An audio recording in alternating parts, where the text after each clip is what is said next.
to talk about something that's kind of nuanced, and that is the balance of the kit. Something that is going to make you sound better, honestly, than most drummers. Also, if you dig this video, please like, subscribe, and check out my book, Tactical Drumming Groove Survival Guide.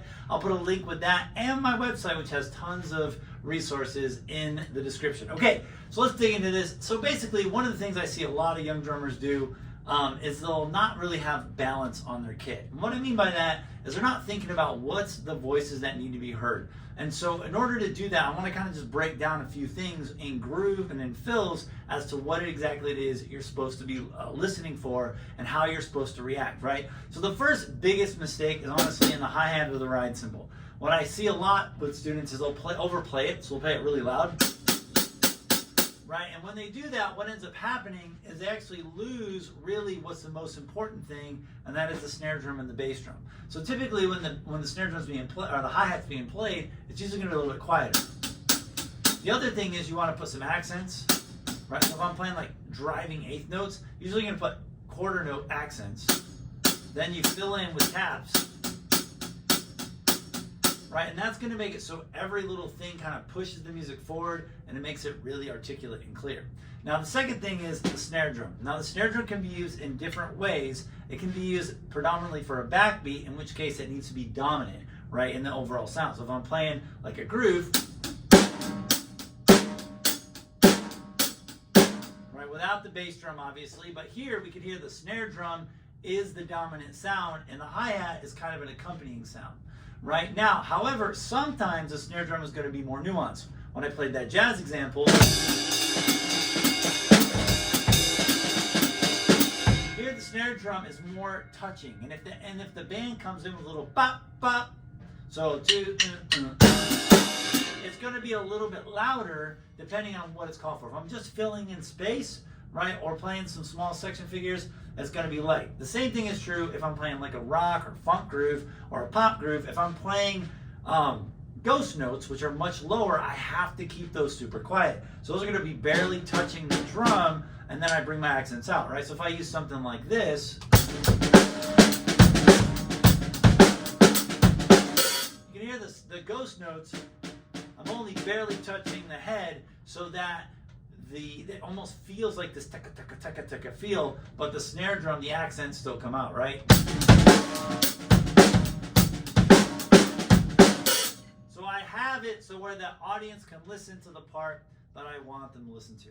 And the other thing I want to talk about is the bass drum. The bass drum we want to make sure is actually pretty dominant, right? Sometimes I'll see students, and this is in rock pop grooves. This does change in jazz, but we want to make sure that the bass drum is going to be used in a way that's going to make us want to dance. The two dominant things or predominant things that the audience is listening for on a groove is the bass drum and the snare, right? If I'm going to do a dance groove, out front they want to hear that rhythm, right? So they want to hear that thud out front, right? The same thing is true if I'm playing like a simple rock groove, right? The most iconic rock groove. Right out front, they gotta hear that bass drum. And so if I'm adding that into a rock groove, the snare drum and the bass drum must be dominant even over the hi-hat. Now, when I shift to other styles like jazz, for example, sometimes I need to rethink the balance of the drum kit. And in this case, there's two philosophies, if you will, on bass drum and jazz. Now, a lot of drummers are probably familiar with the term feathered bass drum. That's where we play the bass drum very lightly, right? Kind of emulating those early sounds, the 1930s, 1940s drums. Part of that was because of recordings, but also they're accompanying the bass player.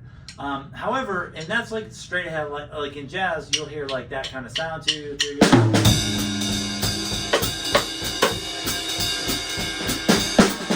Right, so that happens, right? And so that's a feathered bass drum, usually when there's like a walking bass line. However, more modern, when I say modern, I mean like 70 years ago, but a lot of jazz will also use accented bass drum to emphasize certain things.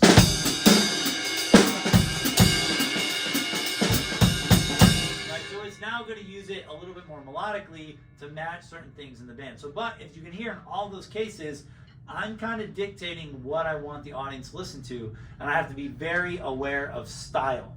right? So in some cases, if it's big band jazz, I might be feathering. If it's a part where there's big old bombs, I've got to play into the drums. And if it's something that's a little bit, a little bit different, more nuanced, where I want certain accents to come out, I'm going to make sure that this voice is dominant.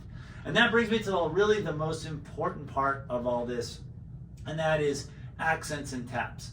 And there's actually also on top of that, there's a bunch of nuanced dynamics that go along with different drumming traditions. But really, the accents and taps is a good way to get into maybe the intermediate, beginner intermediate stages. The advanced stages, you'll probably notice as I'm playing, there's a lot of dynamic contrast, right, that's happening within the drumming. But the reality is mostly everything can be brought down to accents and then taps. Those two things are going to be dominant in pretty much all styles of drumming. And so what I want to get to here is when I'm playing drum fills, the same principle applies. What exactly is it that I want the audience to listen to, right? So do I want the audience to hear this? Right?